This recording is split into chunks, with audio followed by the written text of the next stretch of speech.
Hello, Fenton here with some more Factorio over-explained tutorial, whatever this is. Whatever this is, it's more of it.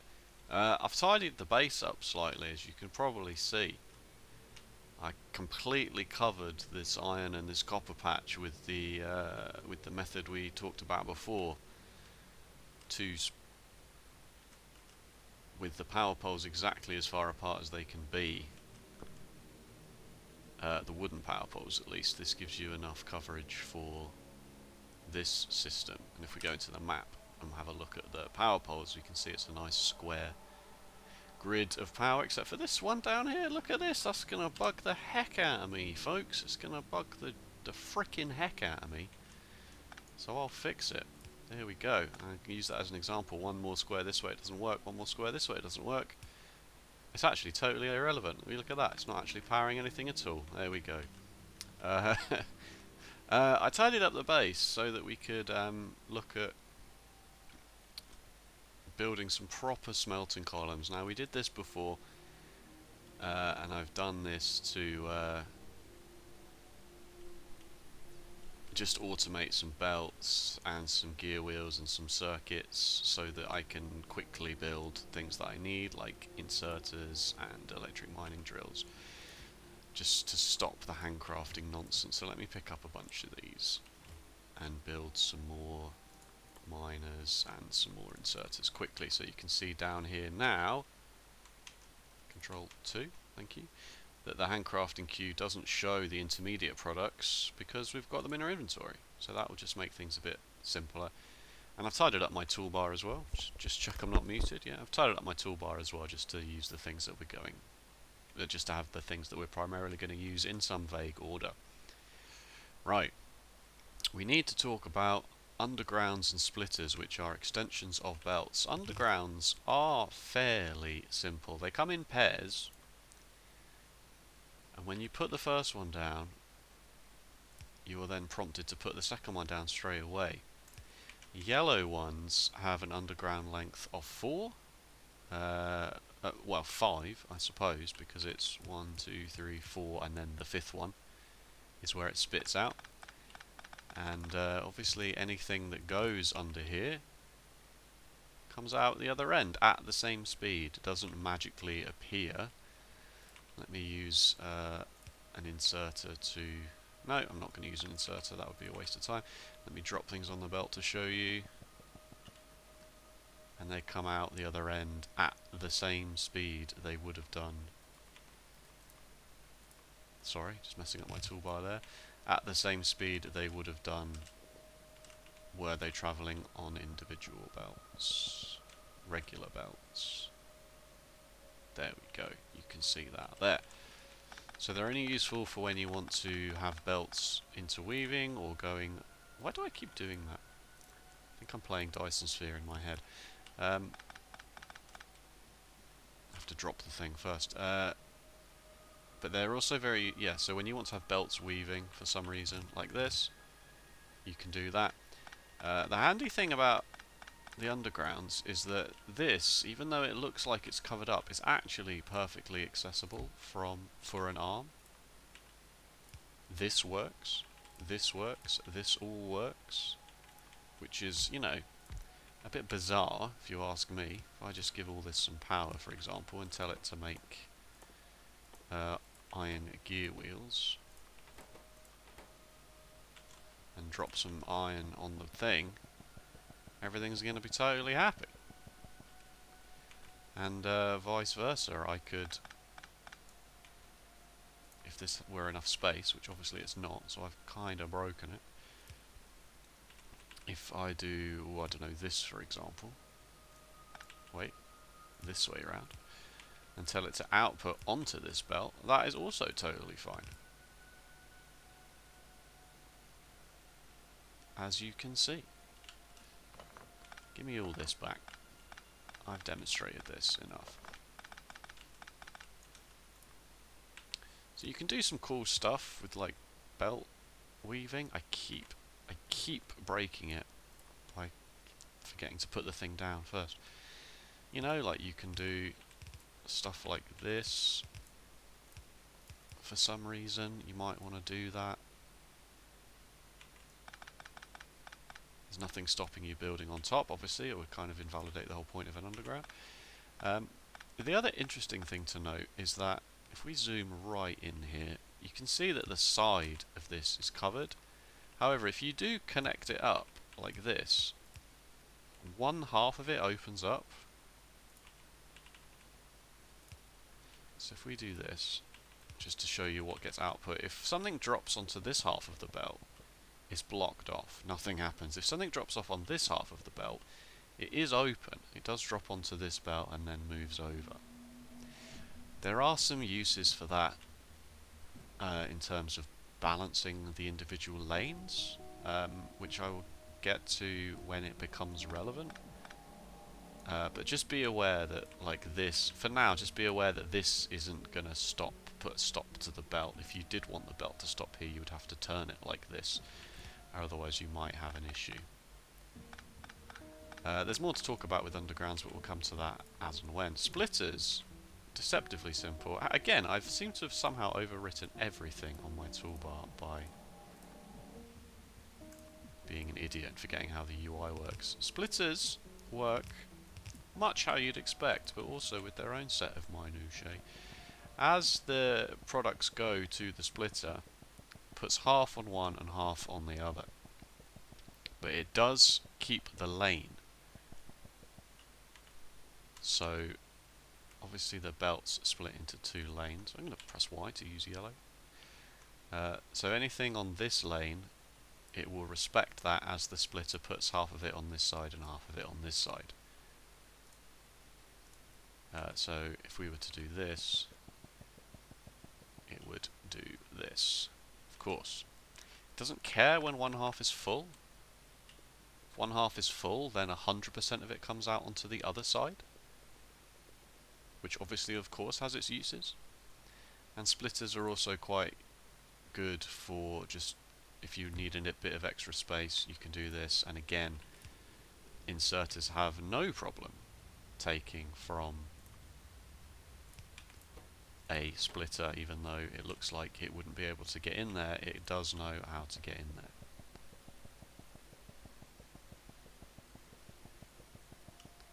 As you can see.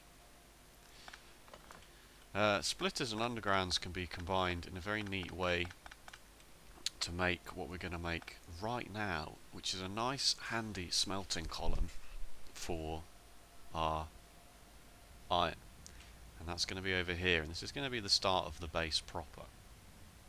So what we need is, we need some coal. I don't know why I destroyed this coal. I think maybe I thought I was going to do this and this here before I started. Everything stopped. Oh no, we're out of copper. Can't be having that. Let me just bung this down. You can see how little electricity we're actually using as well, because even these 4 boilers have not run out of coal here. So let me just quickly do some coal to start with. Let me, oh god, I keep doing it. I don't know why I think I can do this. Sorry. As I say, I think that's Dyson Sphere Program UI. What was that? That was that, wasn't it? And then I'm going to want, oh, I don't know, I'll put miners down here. With the toolbar, if you click any of these numbers, you can have up to 10 predefined toolbars, and you can switch between them. I personally have never seen the need to do that. But I can imagine why it would be useful if you wanted a hotbar full of just train material, rail, signal, trains, etc. Then you could do that. Maybe I'll make the effort to do that this time. So we'll go 1, 1, 2, 1, 2.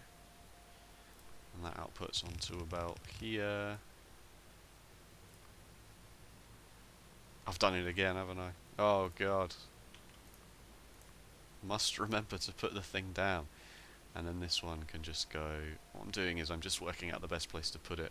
So over here I can see expected resource 191. That's not the best place to start. 4,800, that's a bit better. And then we'll go there like that.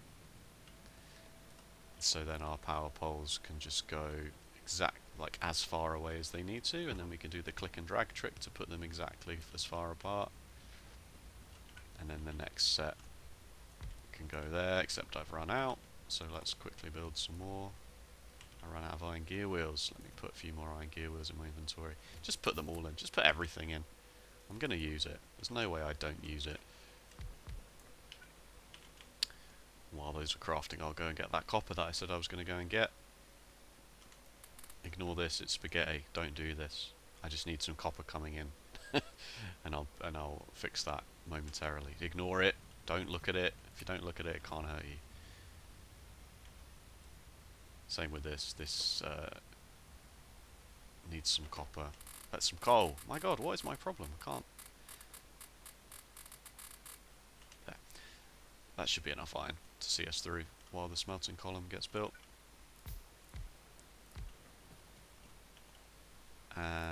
One more on the top, I think.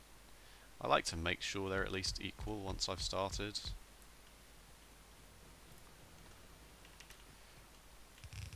The other thing you can do with a splitter is, even though it's called a splitter, there's nothing stopping you from using it to merge two... Oh, I've done it again. I keep doing it. I think my middle mouse might be broken as well, as a smaller side. There's nothing stopping you from using it to merge two lanes, like this. It will take equally from one side and then the other. It will go, what's next from this side, what's next from this side, as you can see. Which is also very handy. You can see here the tooltip splits and or joins transport belts cargo 1-to-1. So providing the inputs are coming in equally, they will output equally. If this side wasn't being filled as evenly and there was a space here, this would just continue to plough through. It wouldn't wait. It wouldn't go one here and I'm going to wait for one here before I do anything else. It's clever like that. So we got the coal, and then fix my toolbar. You can see it keeps like middle clicking twice. I lost my arms as well.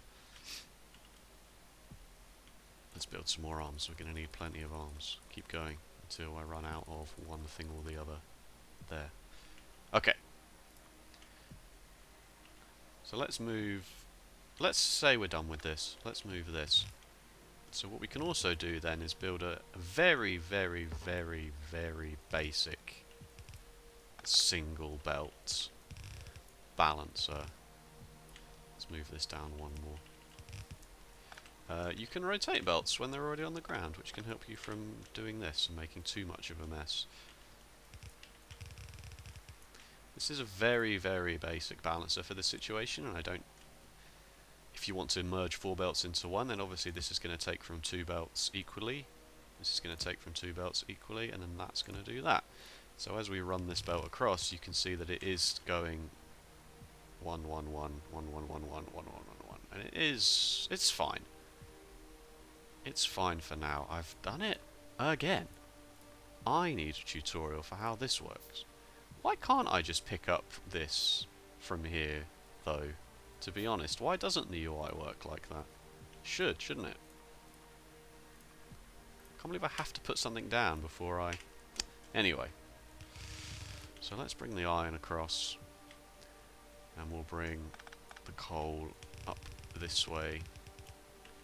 So that we've got some iron and some coal. Right. What we want is some way, or ideally in this design, some way to have all of our smelting like this. I've done it again. Take a drink every time I do it. Don't do that, you'll be dead.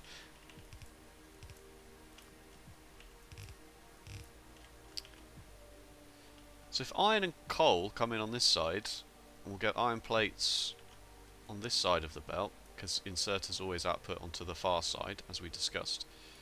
And the same on this side, we will have a full belt of iron here, providing we run the numbers, which we'll do later. So what we could really do with is iron, coal coming in on this side. I will remember this shortly. That belt is irrelevant. Let's make it a bit spaced out like this. I feel like I'm going to have to move it something like this. So if we know that a splitter can do this, then that's fine. However, we also need to use the trick of when a belt does this, when a belt doesn't have a nice neat direction of where it needs to go, it just reverts to being straight. We can use this trick that we briefly touched upon in a previous episode to force all of the iron ore onto one side, but we can mimic that exactly with a splitter like this. So then if the iron ore comes in this way, it will go this way, and then if the coal comes in this way, it will go this way and this way. Now we know that we don't. This will be one entire belt of press Y for yellow.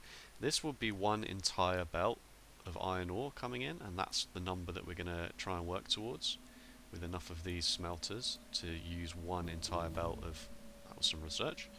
One entire belt of iron ore going this way, but it won't need one entire belt of coal going this way. So what we should also do is we should also split the coal so that some of it goes this way and the rest of it goes this way, so that we can build even more smelting columns. So this needs a bit more space, and also needs to be moved further down, so we can do that basically by just destroying everything, starting again. Just wanted to show you the rough outline and of how and why this works. Obviously I could just plonk it down. Please, Lord, give me the power to remember how this works.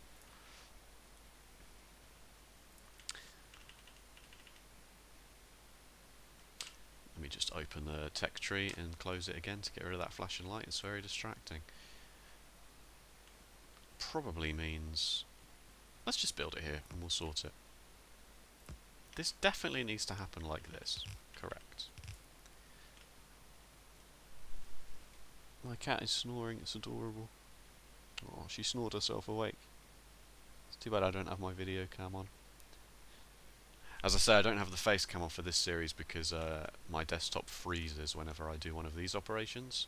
So my face would just be like probably down here, like this, being very much in a weird pose because I'd be halfway through a sentence.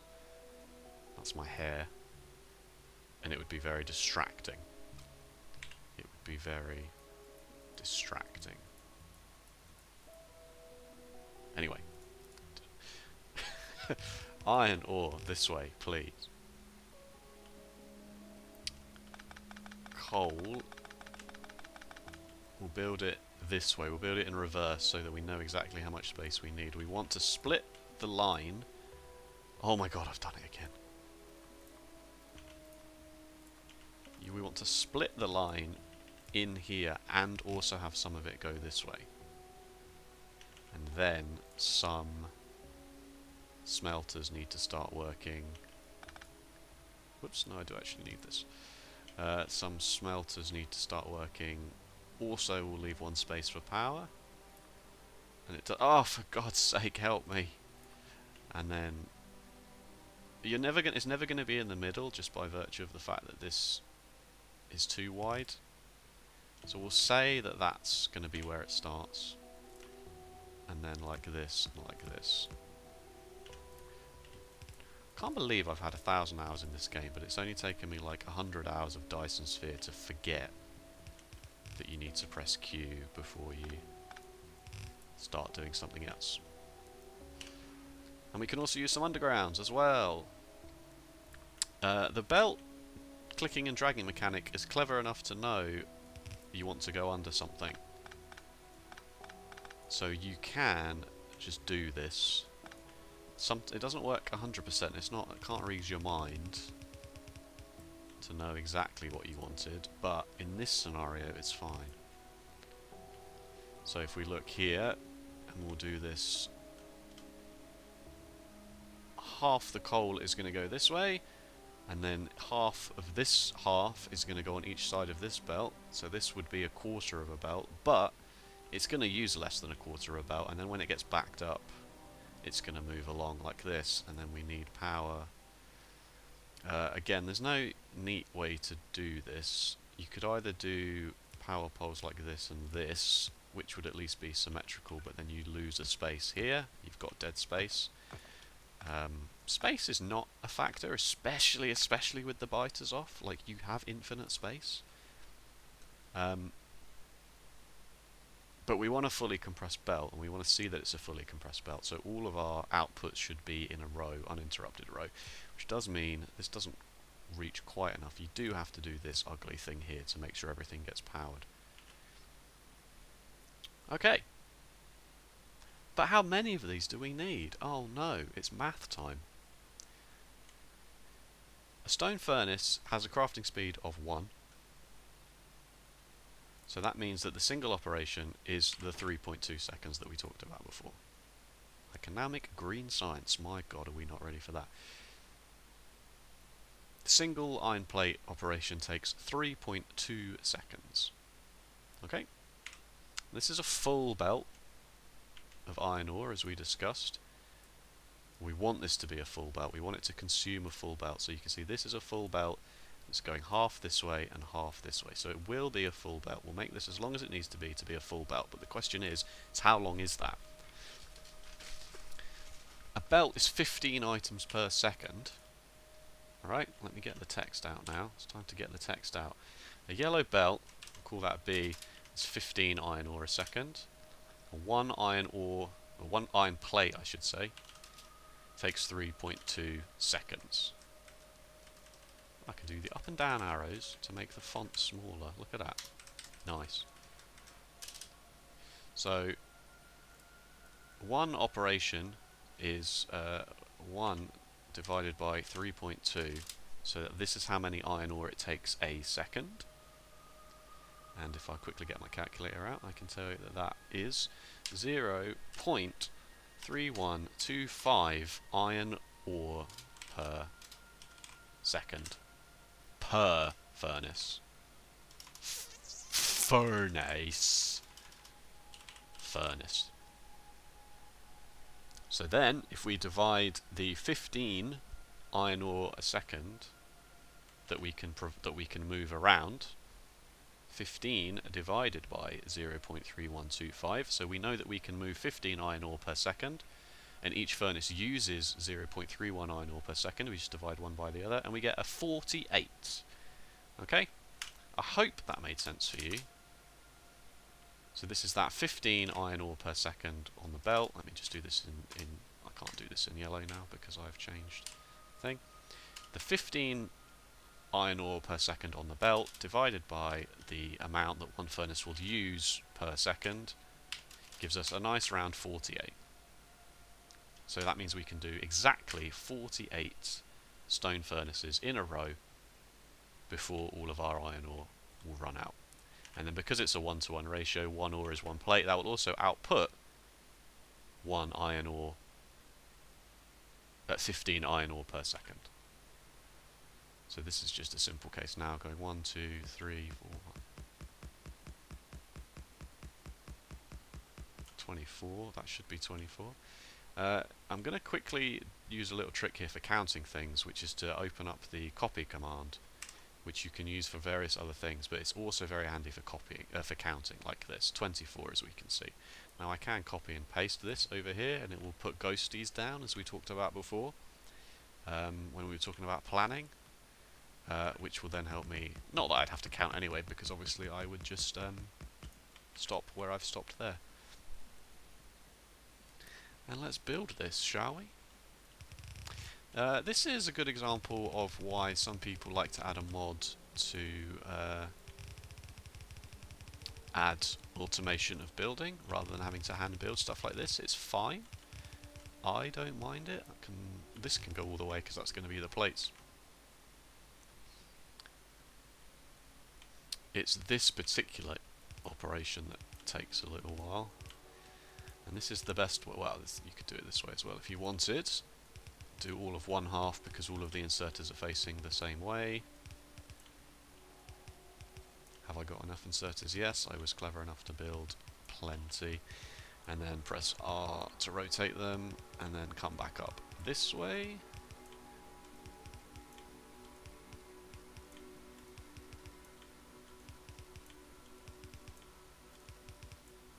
And then the power poles.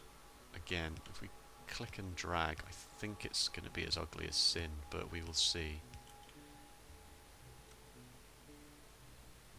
We will see exactly how this feels about it. Actually, did that need to be there? No, that could have been there. Could have been underneath.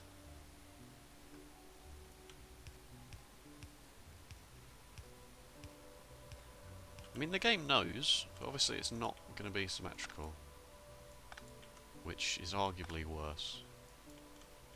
But the game at least knows how to power everything, so this will use the minimum number of wooden power poles, which ultimately is what you want, I suppose, because eventually wooden power poles are garbage, and you'll never ever want to use them ever again in your entire base. And what I like to do is, once I've reached that point in the game, is put them in a wooden chest and blow them up, because yeah. And now we just move the electricity over, and just hook it all up to the main power supply. And away it goes. Just quickly check that we've got enough electricity to power all these inserters. Yep. And the mining drills are now kicking off because obviously the iron ore is coming through, but you'll see as it gets to the bottom, should be empty. Should empty out. It won't quite empty out because I put the belts down before I put the power down, so there's already a bit of a backlog, but you can see how nice that is looking. And then we can also, if we use the copy tool again here, decide where the next one's going to go. And you can see how little coal this is using, which is why it's best to do this. We got a full belt of iron ore, and there's nothing stopping us now from having a second belt of iron ore from this. I don't know, this won't be 2 full belts of iron ore, I'm pretty sure, but it's fine. Let's just do it, or at least plan for it. It's best to plan for it at this stage. We can tidy these up slightly as well, because if we get rid of this and this, we can copy the top here again with just Control C, and at this point, before you've got logistics robots to build it for you, it's very useful just to plan it and put it. You can put it right next to it, you can leave a space.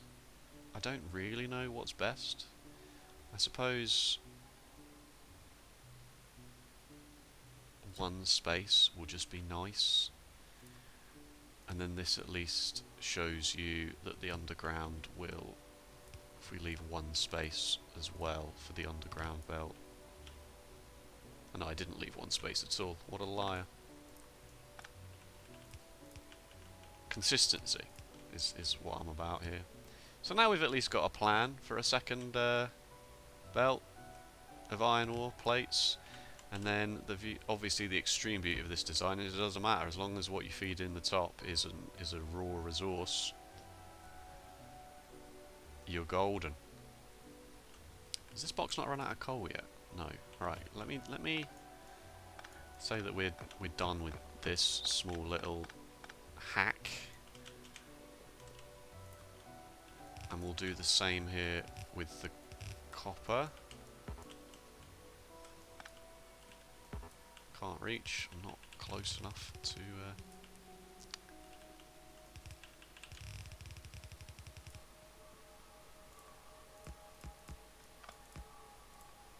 No! Is there a UI option for that? Is there actually a setting for that? Show grid when game is paused. I mean, that's. Yeah, interaction. Lock belt straight line, smart belt dragging. Set quick bar filter by clicking with item. Let's untick that, shall we? Haha! He's done it! Why did I have that on? Maybe I didn't really care at first.